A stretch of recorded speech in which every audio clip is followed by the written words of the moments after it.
Hello అండి, అందరికీ నమస్కారం. మన చందమామ కథలకు మనసారా స్వాగతం. మనం బొమ్మరిల్లులోని వసుంధర గారి రచన నూరుగట్ల పిశాచం కథలు చెప్పుకుంటున్నాం కదండి. అందులోని 53వ కథ మహాపతివ్రత ఇప్పుడు చెప్పుకుందామండి. ఇక కథలోకి వెళ్దామా మరి. మణిపురం అనే నగరంలో కుముదుడనే బ్రాహ్మణుడు ఉండేవాడు. లేక పుట్టాడని తల్లిదండ్రులు అతన్ని గారాబంగా పెంచారు.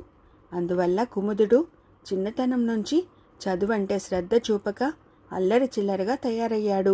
వయసొచ్చేసరికి పూర్తిగా జూద గృహాల్లోనూ వేశ్యా మందిరాల్లోనూ గడపసాగాడు. అతన్ని మంచిదారిలో పెట్టడానికి తల్లిదండ్రులు ఎన్ని ప్రయత్నాలు చేసినా ప్రయోజనం లేకపోయింది. పెళ్లి చేస్తే బాగుపడతాడన్న ఆశతో తల్లిదండ్రులు అతడికి సునంద అనే యువతితో పెళ్లి జరిపించారు. కుముదుడి భార్య సునంద చూడ చక్కనిది, గుణసంపన్నురాలు. భార్యపై మోజు కొద్దీ కొత్తలో కుముదుడు ఇంటి పట్టునే ఉండేవాడు. ఆ మోజు తీరాక మళ్ళీ ఎప్పటిలాగే బయటకు వెళ్ళడం మొదలెట్టాడు. కుముదుడి తల్లిదండ్రులకు బెంగ పట్టుకుంది.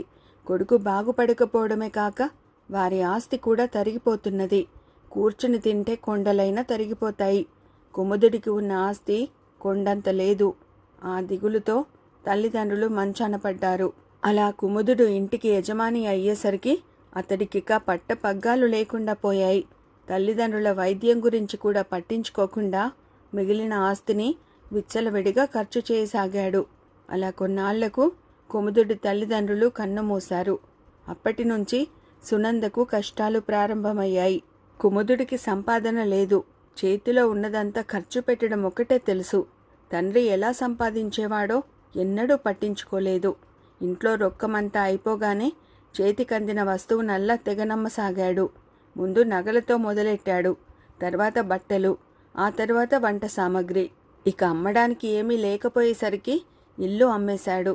అలా ఆ దంపతులు రాజభవనం లాంటి స్వంతిల్లు వదిలి చిన్న అద్దె కుంపలోకి మారారు. అయినా కుముదుడి పద్ధతి మారలేదు. వీలైనంత వరకు అప్పులు చేసి తన సరదాలు తీర్చుకునేవాడు. కానీ ఆస్తిపాస్తులేమీ లేకపోవడంతో క్రమంగా అతడికి అప్పులిచ్చేవాళ్లు తగ్గిపోయారు. ఒకరోజున కుముదుడు జూదమాడి రాజేంద్రుడు అనే భాగ్యవంతుడికి 10,000 వరహాలు బాకీ పడ్డాడు. తన బాకీ వెంటనే తీర్చమని కుముదుణ్ణి రాజేంద్రుడు బలవంత పెట్టాడు. ఎక్కడ్నుంచి తెచ్చేది? ఇప్పుడు నా దగ్గర ఏమీ మిగల్లేదు అన్నాడు కుముదుడు. నీ దగ్గర ఏమీ లేనప్పుడు తగుదునమ్మా అంటూ జూదానికి ఎందుకు దిగాలి? నాకు తక్షణం 10,000 వరహాలు ఇవ్వు, లేదా నీ భార్యను నాకు అప్పగించు అన్నాడు రాజేంద్రుడు. కుముదుడికి భార్య అంటే పెద్దగా అభిమానమేమీ లేదు. చేస్తున్నది తప్పు అని తెలిసి కూడా అతడు అందుకు అంగీకరించాడు. అప్పుడు రాజేంద్రుడు సంతోషంగా కుముదుడింటికి వెళ్ళి సునందకు ఆ విషయం చెప్పాడు. సునంద మహాపతివ్రత. భర్త ఏం చేసినా ఎప్పుడూ పల్లెత్తు మాట అనలేదు. ఇప్పుడు కూడా జరిగింది విని ఆమె రాజేంద్రుణ్ణి అక్కడే కూర్చోమని చెప్పి తను లోపలికెళ్ళి దేవుణ్ణి మనసులో తలుచుకుని, ఈ అవమానం నుంచి నన్నెలా కాపాడుతావో నీదే భారం అని కన్నీళ్లు పెట్టుకుంది. అంతే, ఆమె ముందు మూట ఒకటి పడింది. అందులో 10,000 వరహాలున్నాయి. సునంద ఆ డబ్బును రాజేంద్రుడికిచ్చి పంపేసింది. అందమైన సునందను తనతో పాటు తీసుకుపోయే అవకాశం పోయిందని నిరాశపడిన రాజేంద్రుడు కుముదుని కలిసి బాకీ ముట్టినట్లు చెప్పి వెళ్ళిపోయాడు. కుముదుడు ఆశ్చర్యపడి వెంటనే పరుగున ఇంటికి వెళ్ళి డబ్బెక్కడిదని భార్యను అడిగాడు. అంతా ఆ దేవుడి దయ అంది సునంద. నాకు కూడా కొంత డబ్బు కావాలి, ఇవ్వు అన్నాడు కుముదుడు. మీకివ్వడానికి నా దగ్గర ఏమీ లేదు అందామె. కుముదుడికి నమ్మకం కుదరక ఇల్లంతా వెతికాడు. ఎక్కడా ఏం దొరకలేదు. దాంతో అప్పటికి భార్యను ఏమీ అనకుండా నిద్రపోయాడు. ఈలోగా కుముదుడు రాజేంద్రుడికి 10,000 వరహాల బాకీ తీర్చిన వార్త అందరికీ తెలిసిపోయింది. మర్నాడు తెల్లారేసరికి కుముదుడి ఇంటి చుట్టూ అప్పుల వాళ్ళు మూగిపోయారు. కుముదుడు ఆ హడావుడికి నిద్రలేచి విషయం తెలుసుకుని, నా దగ్గర ఏమీ లేదు, కావాలంటే మీరు నా భార్యను తీసుకెళ్ళి ఎవరికైనా అమ్మి వచ్చిన డబ్బు సమంగా పంచుకోండి అని వచ్చిన వారికి చెప్పాడు. వాళ్ళందుకు సిద్ధపడ్డారు. కానీ కుముదుడి భార్య డబ్బు తెచ్చి అందరి బాకీలు తీర్చి పంపేసింది.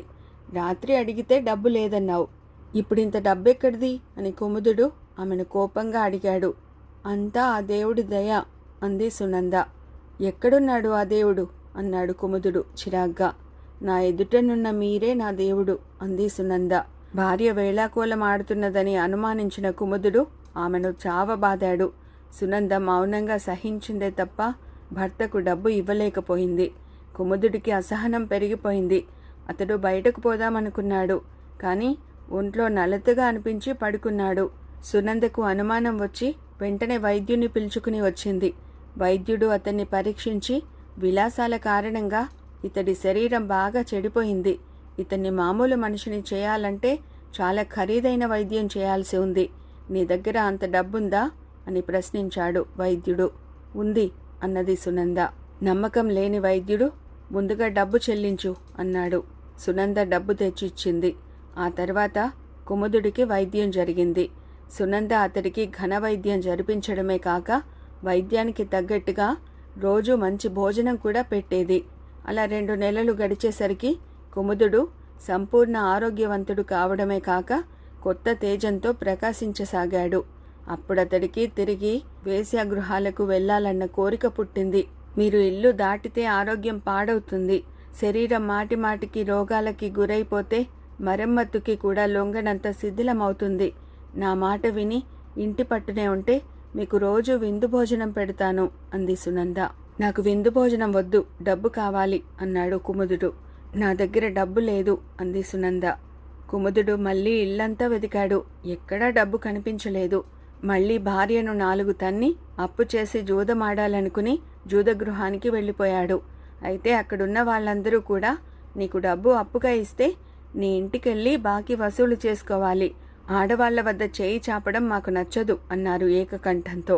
కొందరైతే భార్య సంపాదన మీద బ్రతుకుతున్నాడని హేళన కూడా చేశారు. సరే, ఏదో విధంగా డబ్బు తీసుకొస్తాను అంటూ అక్కడి నుంచి బయలుదేరాడు కుముదుడు. కానీ డబ్బు సంపాదించడానికి మరో దారి తెలియక ఓ రత్నాల వ్యాపారి ఇంట్లో దొంగతనానికి చొరబడ్డాడు కుముదుడు. రత్నాల వ్యాపారి ఇంటికి 1 కాదు 2 కాదు 10 మంది కాపలా వాళ్ళున్నారు. కుముదుడు ఆ ఇంట్లో అడుగు పెట్టగానే వారిలో 4 అతన్ని పసిగట్టి చుట్టుముట్టారు. వాళ్ళు 4 కండలు తిరిగిన వస్తాదుల్లాగా ఉన్నారు. వాళ్ల చేతిలో తను చావడం ఖాయం అనిపించిన కుముదుడికి డబ్బు కంటే ప్రాణం విలువైనదిగా తోచింది. మొండి ధైర్యంతో వారిని ఎదిరించాడు. ఆశ్చర్యమేమిటంటే అంతలావు వస్తాదులు అతడి దెబ్బకి నేలకూలారు. అదే సమయమని కుముదుడు కాళ్ళకి బుద్ధి చెప్పాడు. ఈలోగా కాపలా వాళ్ళు లేచి దొంగ దొంగ అని పెద్దగా కేకలు పెట్టారు. ఆ కేకలు విన్న నగర రక్షక భటులు పారిపోతున్న కుముదుణ్ణి చూసి వెంటబడి తరమసాగారు. కోరి తెచ్చుకున్న దుస్థితికి మనసులో బాధపడుతూనే శక్తి కొద్దీ పరిగెత్తాడు కుముదుడు. ఎంత పరిగెత్తినా వెనుక నుంచి రాజభటుల అడుగుల చప్పుడు వినిపిస్తూనే ఉంది. తనని వాళ్ళు అందుకోలేదని సంతోషిస్తూ అదే పనిగా పరిగెత్తి ఒక కీకారణ్యంలోకి ప్రవేశించాడతడు. అడవి మధ్యలోకి వెళ్లేదాకా తానెక్కడున్నది కుముదుడికి తెలియలేదు. వెనక్కు తిరిగి చూస్తే రాజభటులు లేరు. దట్టమైన చెట్లు కనిపించాయి. ముందు వెనుక ఎటు చూసినా మహావృక్షాల సముదాయం. కుముదుడికి భయం వేసింది. ఆ అడవిలో క్రూర మృగాలు, విషసర్పాలు, కొండ చిలువలు విలయతాండవం చేస్తాయని అంటారు. అక్కడి నుంచి ఎలా బయటపడాలా అని ఆలోచిస్తున్న సమయంలో కుముదుడి ఊహ కందని కొన్ని విచిత్రాలు జరిగాయి. ఒక పెద్ద పులి అతడికి ఎదురుగా వచ్చింది. పులిని అంత దగ్గర నుంచి చూసేసరికి కుముదుడికి కాళ్ళు చేతులు వాడలేదు. కానీ పులి అతన్ని పట్టించుకోకుండా దాటుకుని ముందుకు వెళ్ళిపోయింది. తర్వాత ఓ విషసర్పం పాక్కుంటూ అతడి కాళ్ల మీదకొచ్చింది. స్పర్శ తెలిసి పాముని చూసిన కుముదుడు బిగుసుకుపోయాడు. కానీ పాము చెరచెర పాక్కుంటూ ఎక్కడికో వెళ్ళిపోయింది. ఇంతలో చెట్టు కొమ్మ మించి ఓ కొండ చిలువ కిందకు దూకింది. దాన్ని చూస్తూనే అది తనని మింగేస్తుందనే అనుకున్నాడతడు. కానీ అది కూడా అతన్ని పట్టించుకోకుండా ఎటో వెళ్ళిపోయింది. అలా అరణ్యంలో కాసేపు గడిపేసరికి అక్కడ తనకు ఏమీ ప్రమాదం వాటిల్లదని కుముదుడికి ధైర్యం కలిగింది. అంతవరకు అక్కడ జరిగిన వింతలకు కారణమేమిటా అని ఆలోచించగా సమీపంలో ఏదైనా మంచి ఆశ్రమం ఉండాలని అతడికి తోచింది. అంతలో కుముదుడికి విపరీతమైన దాహం పుట్టుకొచ్చింది. వెంటనే ఉన్న చోటు నుంచి కదిలాడు. అలా కొంత దూరం నడిచేసరికి అతడికి ఓ చెట్టు కింద పద్మాసనం వేసుకుని ధ్యానంలో కళ్ళు మూసుకుని కూర్చున్న ముని కనిపించాడు. కుముదుడు ఆ మునిని సమీపించాడు. ఆయన ధ్యానంలో ఉన్నాడనే విషయం కూడా పట్టించుకోకుండా, స్వామి, నాకు దాహంగా ఉంది, సమీపంలో కొలను ఏమైనా ఉందేమో చెప్పి పుణ్యం కట్టుకోండి అని అడిగాడు. ముని కళ్ళు తెరవలేదు, మాట్లాడలేదు. కుముదుడికి సహనం తక్కువ. అయినా కాసేపు ఎదురు చూసి ఇక లాభం లేదనుకుని ముని పక్కనే ఉన్న కమండలం అందుకోబోయాడు. అందులోని నీళ్లు తాగి దాహం తీర్చుకోవాలని అతడి ఆశ. అప్పుడు మునికి ధ్యానభంగమైంది. ఆయన కమండలాన్ని చేతిలోకి తీసుకుని, ఇది పరమ పవిత్రమైనది, నీ వంటి సామాన్యులకు దీన్ని తాకే అర్హత లేదు, అది తెలుసుకోకుండా దీన్ని తాకే ప్రయత్నం చేశావు, శిలవైపో అంటూ అందులోని జలాన్ని కుముదుడిపై చిలకరించాడు. కాని కుముదుడు శిల కాలేదు, ఎప్పటిలాగే నిక్షేపంగా ఉన్నాడు. ముని ఆశ్చర్యపోయాడు. కారణమేమిటా అని దివ్య దృష్టితో చూసి జరిగింది తెలుసుకుని, ఓరి, నీవెంత పనికి మాలినవాడివైనా నీ భార్య మహాపతివ్రత. ఆమె పాతివ్రత్య ప్రభావం నిన్ను రత్నాల వ్యాపారి ఇంట్లో కాపలా వాళ్ళ నుంచి, రాజభటుల నుంచి, అడవిలో ప్రమాదాల నుంచి, చివరికి నా శాపం నుంచి కూడా రక్షించింది. దాహం వేస్తున్నదన్నావుగా, ఇదిగో ఈ కమండల జలం తాగి దాహం తీర్చుకో అన్నాడు. కుముదుడు దోసిలి పట్టి ముని ఇచ్చిన జలంతో దాహం తీర్చుకున్నాడు. తర్వాత మునితో, స్వామి, తమరు త్రికాలజ్ఞులని నాకు నమ్మకం కుదిరింది. కానీ నా భార్య విషయంలో మాత్రం మీరు పొరబడ్డారు.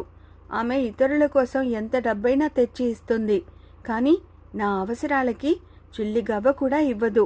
ఆమెను మీరు పతివ్రత అని ఎలా అనగలిగారు అన్నాడు.